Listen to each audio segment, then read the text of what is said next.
okutandikira mu town council ya Kyenjojo Businge Geoffrey Kagoro otwira chairman wa NRM yasinga n'obururu 1391 yakura tweri ya musana otiine kibiina kyona kandi ogwa ino bururu 868 abandi babire barimu Baguma Samuel n'obururu 275 na Matia Enganjani owihaye bururu 19 atiine kibiina kyona. Ninyeraganiza abantu bange bakinjojo town council byone binaberaganize ndi mu campaign tibiri bisuba Ruhanga na nkonyera Ruhanga mukugezi wange ninja kugezaho na amani gange na magezi gange gona kurora nahereza abantu bange bakinjojo town council. Geoffrey Kagoro yahiga babira yesimbira nabo okumwegeitaho bakakuza Kyenjojo town council. Insaba abo bona na muno abambaire nyesimbire nabo batiye noba habukuba bunu kubaire muzano hati muzano ukoze kuhoyira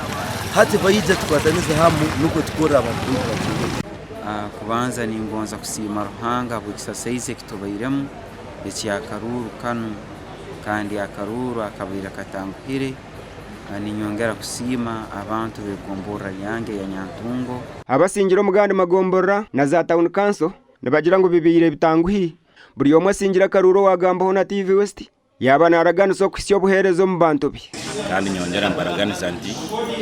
Karura kumwampire murije bweizya abo kuba nyahire yo kubakorera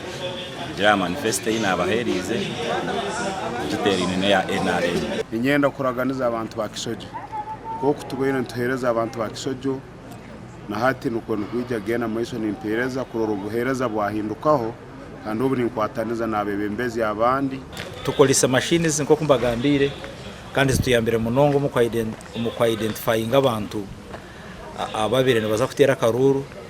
zacendeza naha ebimwe bibiri bituteganisa nko bwire kutwarubwire buri bakutera Karuru handi abantu benda kubarut staffinga kutamo bururu bwinji naco cyabarema umugandi makuru ku rugo mu district ya Lyantonde abarabiro mu kacencuze kebyo bururu ahabwa district ya Lyantonde nibahigwa okwegeita ahabwo buherezo butarukushorora ebi byona twabishango mu kujaguza kwa bebembezi abarangirirwe nyekiro aho engineer Damulira Bongo Ali atwiro bwa chairman bwa Lyantonde town council.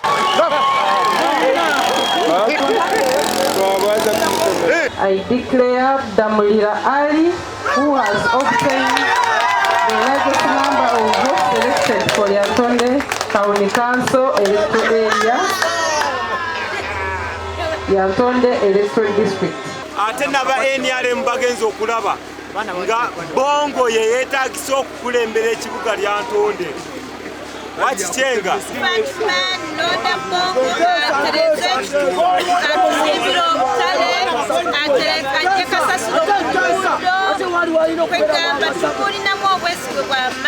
Engineer Bongo Owanup asingwire no bururu 1829 kandi Karure mu staff owa NRM atwiro mu ntebeji atwiro bururu 1015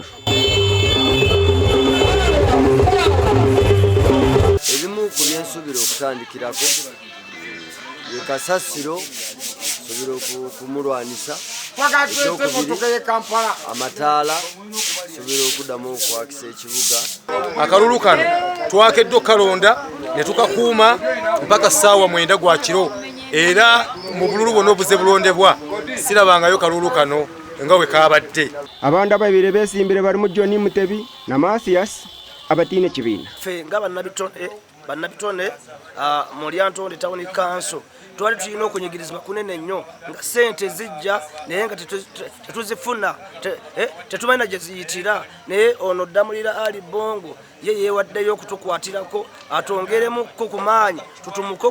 tongere okututumuka n'okusingako wano abandi ba chairman ku rugo mu magombora mu kaga ga district ya Lyantonde bona bagarukira mu ntebe zabo Ndisande William na Dana Irebeyingana ahabwa TV West.